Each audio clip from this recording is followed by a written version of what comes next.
Se vi piace leggere e vi piace l'italiano, siete nel posto giusto, perché in questo video faremo un test di lettura. Ciao, io sono Graziana, la vostra insegnante di italiano, e questo è il mio canale, Lernamo.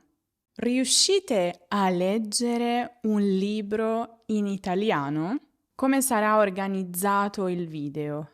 Prima di tutto vi darò le regole. Poi, per ogni livello, quindi da A1 a C2, vi leggerò un estratto di un libro italiano.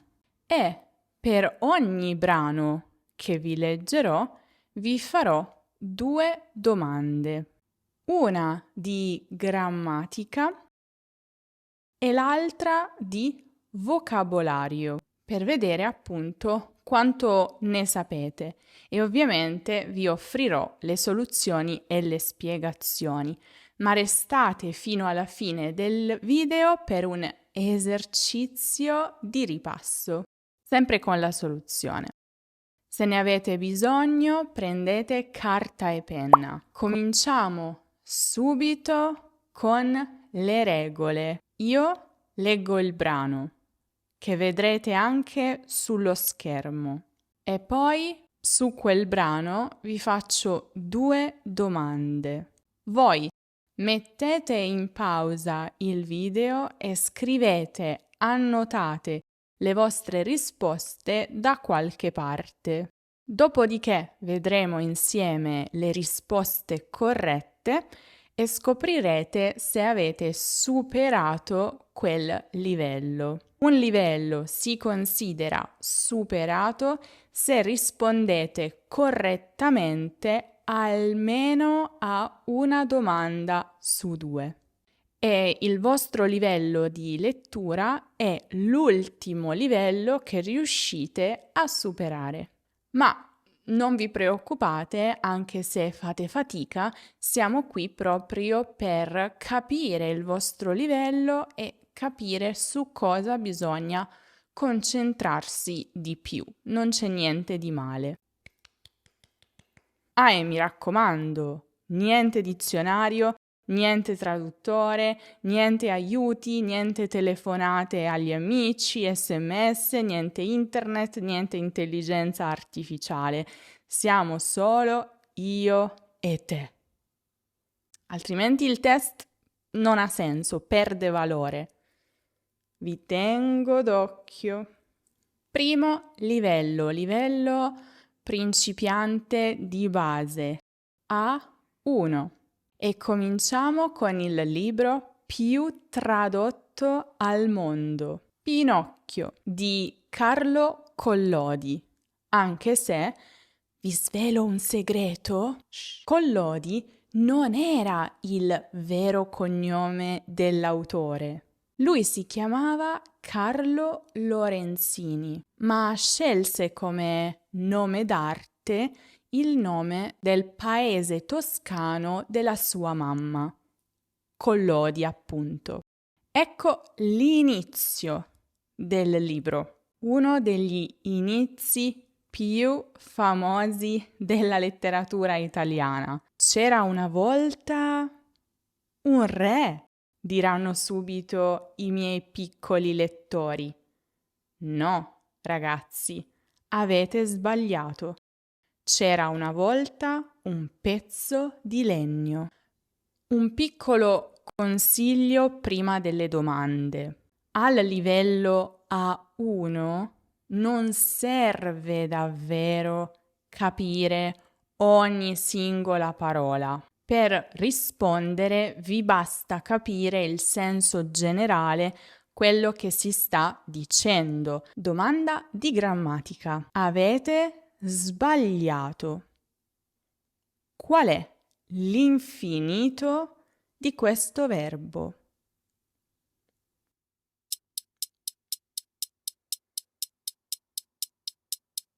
Domanda di vocabolario. Che cos'è il legno. Un animale del bosco? Il materiale degli alberi usato per realizzare tavoli, sedie. O un tipo di pane?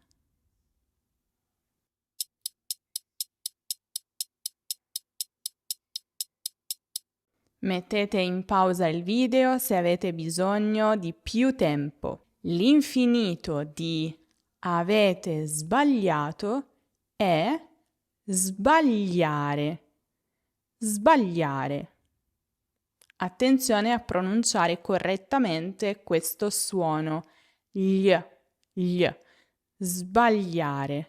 A proposito, se volete migliorare la vostra pronuncia in italiano, dopo aver fatto questo test, potete guardare il video dedicato alla pronuncia che trovate qui in alto nella card o giù in descrizione. E il tempo di avete sbagliato è passato prossimo, che si forma con l'ausiliare avere più il participio passato del verbo sbagliato. Invece, che cos'è il legno? È ovviamente il materiale di cui sono fatti gli alberi. Infatti, per chi ancora non lo sapesse, Pinocchio è un burattino fatto di legno. Tranquilli, anche se avete sbagliato, il vostro naso non crescerà perché quello succede solo se dite le bugie. Proseguiamo con il prossimo livello, A2, con uno dei libri più iconici dell'infanzia italiana, Cuore, di Edmondo De Amicis. Si tratta del diario di un bambino di Torino, Enrico, che racconta un anno di scuola. Questo libro ha fatto piangere intere generazioni di italiani.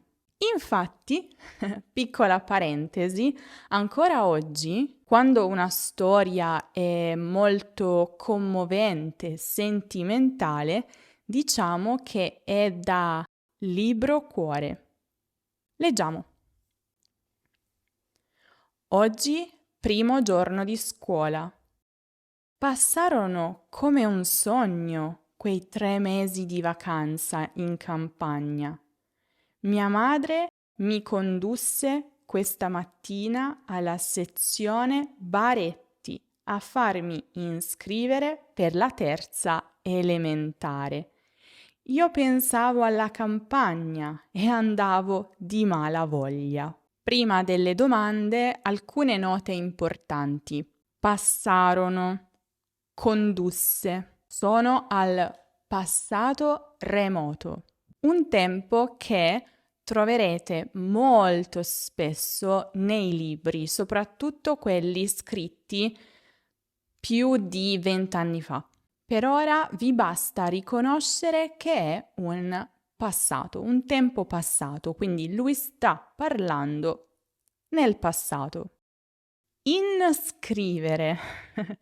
Questo sorrido perché è un errore che molti dei miei studenti commettono. Non esiste in italiano.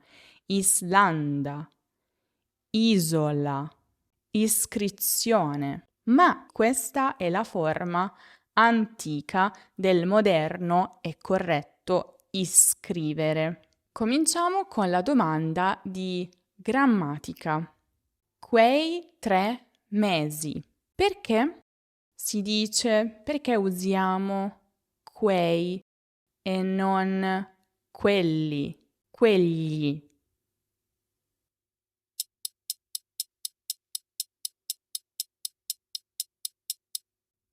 Seconda domanda, quella di vocabolario. Lui ha passato l'estate in campagna. In campagna. Cos'è la campagna? Il contrario della città? Cioè un posto con campi, alberi, animali. Un tipo di scuola estiva o una stagione dell'anno?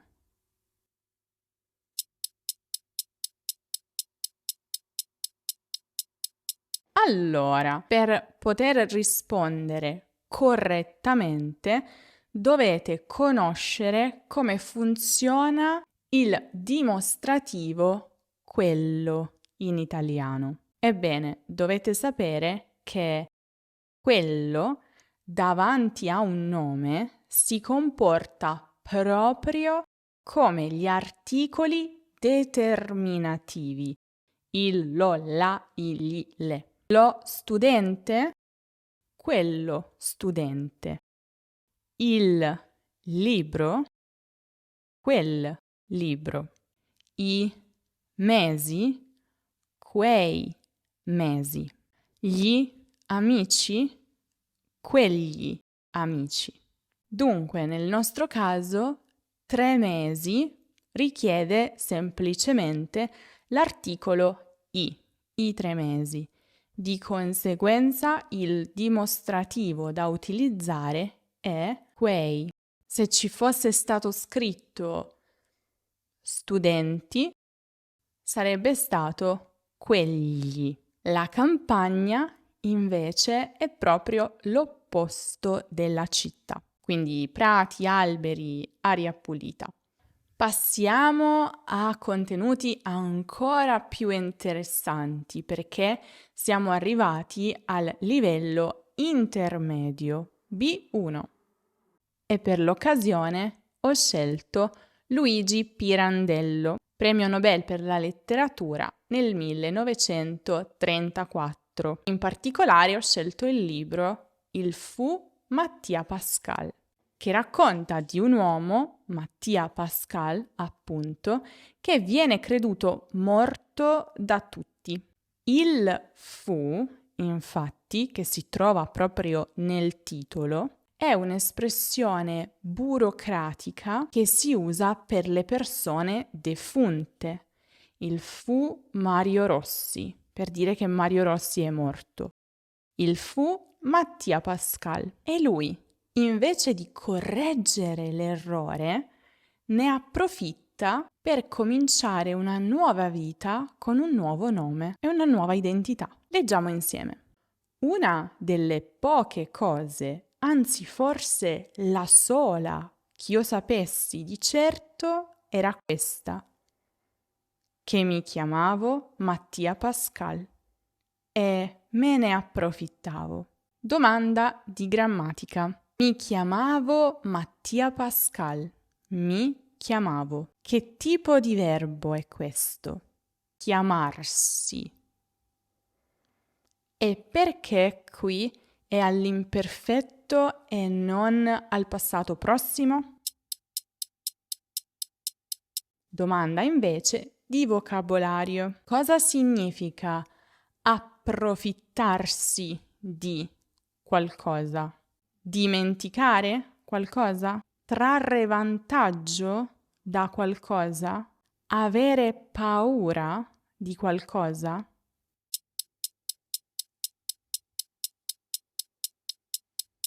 Vediamo le soluzioni. Chiamarsi è un verbo riflessivo. Sì, proprio quello della vostra primissima lezione di italiano. Mi chiamo Graziana, mi chiamo Mark, mi chiamo Stefan e così via. E qui è all'imperfetto, mi chiamavo, perché non indica un'azione conclusa, ma uno stato che durava nel tempo. Per gli stati, per le descrizioni nel passato, si usa proprio l'imperfetto, mentre per le azioni concluse si usa il passato prossimo. Per esempio, da bambino abitavo a Roma. Uno stato, non sappiamo quando è cominciato, quando è finito. Nel 2010 mi sono trasferito a Milano. L'azione è conclusa, è cominciata e si è conclusa. Seconda domanda, questa riguarda il verbo approfittarsi. Approfittarsi significa trarre vantaggio e si forma con la preposizione di. Approfittarsi di. Ed è proprio per questo che nel testo trovate me ne approfittavo. Significa mi approfittavo di qualcosa. Il piccolo ne sostituisce di questo. Mi approfittavo di questo che ho appena detto. Come procede? Siamo più o meno a metà. Adesso le cose si fanno più serie. Ma vi ricordo che potete trovare tutto quello di cui vi sto parlando in questo video nell'articolo sul nostro sito web lernamo.com, come per tutti gli altri video che pubblico su YouTube. C'è un articolo più approfondito, tradotto in 2 lingue, esercizi interattivi con risposta immediata per mettervi alla prova e un podcast che potete scaricare e ascoltare quando e dove volete. Passiamo al livello B2. Ho scelto un altro grande classico della letteratura italiana, I Malavoglia di Giovanni Verga. Si tratta della storia di una famiglia di pescatori di Aci Trezza. Piccola curiosità, il vero cognome della famiglia è Toscano, ma tutti li chiamano Malavoglia. Letteralmente Malavoglia significa con poca voglia di lavorare. Ma in realtà loro sono dei grandi lavoratori, però era molto comune in passato da parte delle persone assegnare dei soprannomi alla gente come ingiuria, quasi come un'offesa, ma tutto sommato ironica. Leggiamo. Un tempo i Malavoglia erano stati numerosi come i sassi della strada vecchia di Trezza. Ce n'erano persino ad Ognina e ad Aci Castello, tutti buona e brava gente di mare, proprio all'opposto di quel che sembrava dal nomignolo, come deve essere. Domanda di grammatica. Proprio all'opposto di quel che sembrava dal nomignolo. Cosa significa quel che? E con quali altre espressioni possiamo sostituirlo?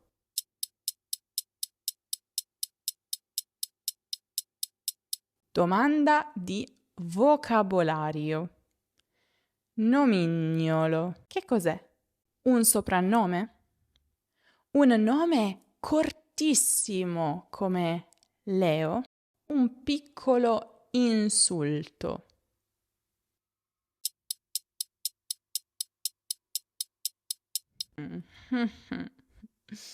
Vediamo le soluzioni e cominciamo con questo quel che dà problemi a molti stranieri che studiano e imparano l'italiano. Quel che significa quello che, ciò che, la cosa che. Quindi quel che è un po' più formale e letterario. Queste altre alternative sono più comuni, colloquiali, e si chiama pronome relativo doppio, perché unisce ben 2 elementi in un'unica espressione. Un dimostrativo, quello, è un pronome relativo, che. E qui tanti sbagliano perché molti dicono, per esempio, l'opposto di lo che sembrava. L'opposto di che sembrava. L'opposto di quello sembrava. L'opposto di quel che, quello che, ciò che.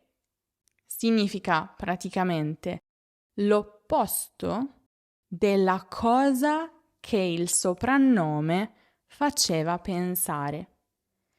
Il soprannome Malavoglia ti faceva pensare che loro odiassero lavorare quando in realtà erano dei grandi lavoratori. Altri esempi. Non capisco quello che dici. Ciò che conta è la salute. Invece, per la domanda di vocabolario, il nomignolo invece è un soprannome, spesso affettuoso, scherzoso, un nome che aggiungiamo sopra il nome di qualcuno per chiamarlo in maniera appunto affettuosa, ironica. Notate il suffisso ignolo che rende la parola nome un alterato. Vuol dire piccolo, carino. Se volete approfondire la questione degli alterati in italiano e le sfumature di significato che generalmente questi attribuiscono alle parole, potete guardare il video dedicato che trovate qui in alto nella card o giù in descrizione. Adesso le cose si fanno molto più serie. Livello avanzato. C1. Cominciamo con La coscienza di Zeno di Italo Svevo. Con questo libro entriamo nella mente di Zeno Cosini, un uomo un po' particolare. Vuole smettere di fumare e quindi scrive ovunque la data della sua ultima sigaretta, ma poi quella sigaretta non è mai l'ultima, eccetera, eccetera. Scoprirete, se leggete tutto il libro, molto di più della sua vita e della sua mente. Sapete che, a proposito dell'autore, il suo insegnante privato di inglese a Trieste era James Joyce, proprio l'autore dell'Ulisse. E infatti, se leggete il libro di Svevo, noterete delle somiglianze con la scrittura di James Joyce. Vediamo un po'.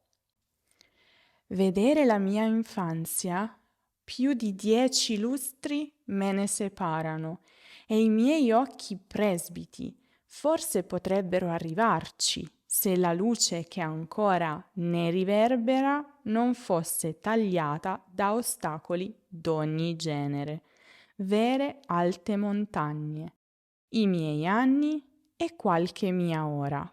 Domanda di grammatica. In questo brano la particella ne è usata 2 volte. Me ne separano, ne riverbera. Questi 2 ne che cosa sostituiscono?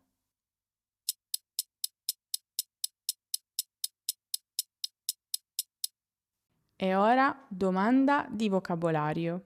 Quanti anni sono 10 lustri che lui menziona all'inizio del brano?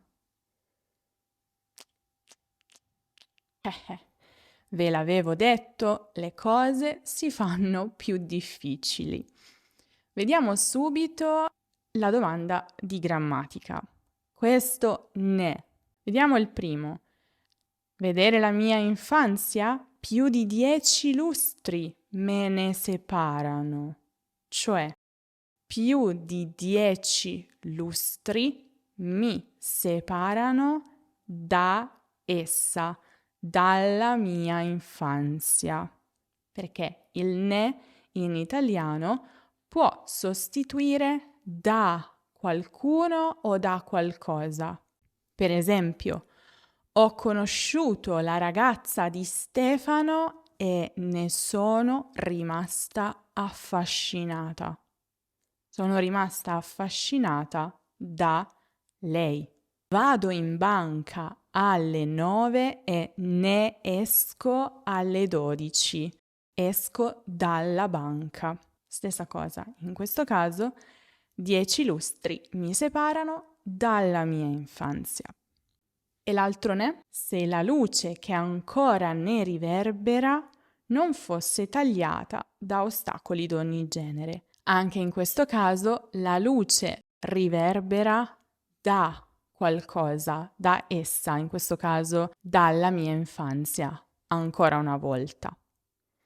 Ricordate che la particella ne può anche sostituire di qualcuno o qualcosa. Per esempio, ti ho mai parlato di Giorgio? Sì, me ne hai parlato 1000 volte. Cioè, mi hai parlato di lui, di Giorgio, 1000 volte. E notate anche come se ne è preceduto da un pronome come mi, ti, ci, vi, questo si trasforma in me, te, ce, ve. Perché? Semplicemente perché così suona meglio.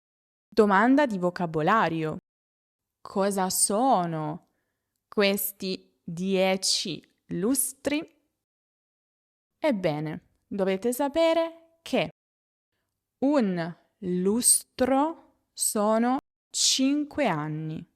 Di conseguenza, 10 lustri sono 50 anni. La parola, curiosità, viene dall'antica Roma. Il lustrum era una cerimonia di purificazione che si celebrava ogni 5 anni. Siete ancora lì? Siamo giunti al livello madrelingua, livello C2 e per l'occasione non potevo non ricorrere a lui, Alessandro Manzoni. Il romanzo italiano per eccellenza, il romanzo che tutti gli italiani devono leggere obbligatoriamente a scuola. I Promessi Sposi. O lo si ama o lo si odia, ma lo si legge. Lo sapevate che l'inizio dei Promessi Sposi è una delle frasi più famose e più lunghe della letteratura italiana? Vi leggerò una parte della frase iniziale, non tutta. Vi sfido a leggerla tutta a voce alta, tutta d'un fiato.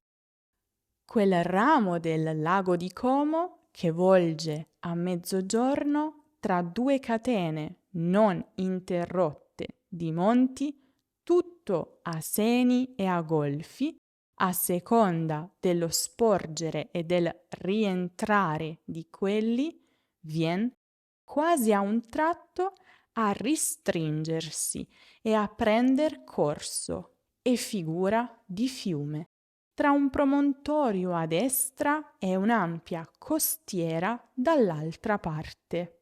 Vediamo le domande. Domanda di grammatica. Vien a restringersi e a prender corso. Vien a. Che valore ha in italiano la costruzione venire a più infinito? E perché Manzoni scrive vien, prender, senza la E finale? Domanda di vocabolario. Che volge a mezzogiorno. Cosa significa mezzogiorno? Non è quello che pensate, o almeno non la prima cosa a cui pensate.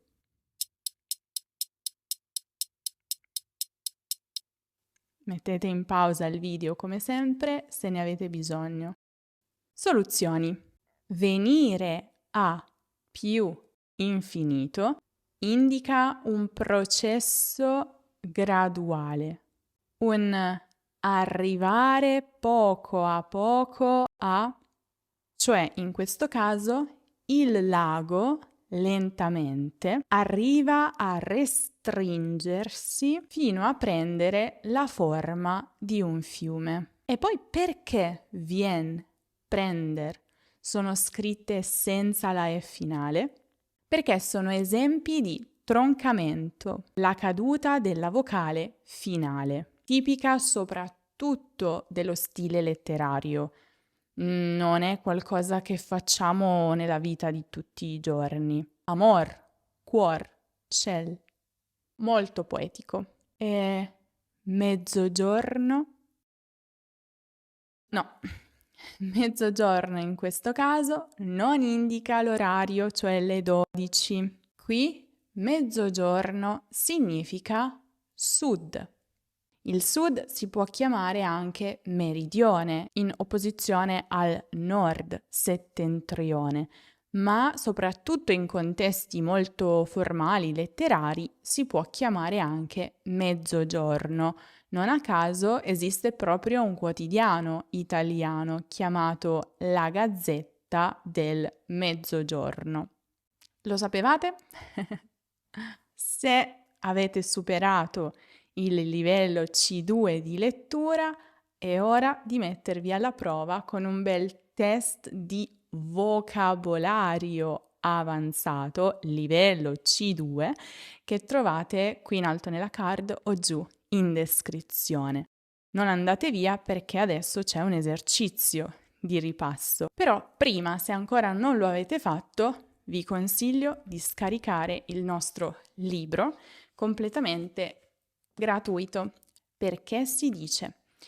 Si tratta di un regalo che abbiamo realizzato proprio per voi e l'obiettivo è raccontare perché alcune espressioni o alcune parole si dicono proprio così in italiano e quindi ci saranno le definizioni, ma anche la storia sull'origine di quelle parole e quelle espressioni.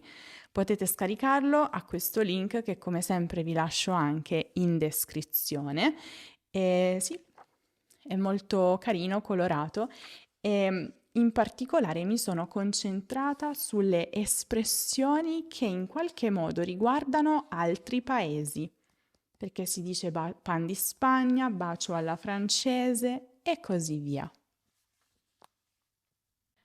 Vediamo un po' se le parole di oggi vi sono rimaste nella testa. Completate le 4 frasi seguenti con nomignolo, legno, lustro, approfitta. Questo tavolo è bellissimo, è fatto di quercia. I suoi genitori non sono a casa e Marco se ne per guardare la TV fino a tardi. Il suo vero nome è Giuseppe, ma tutti lo chiamano con il di Peppino.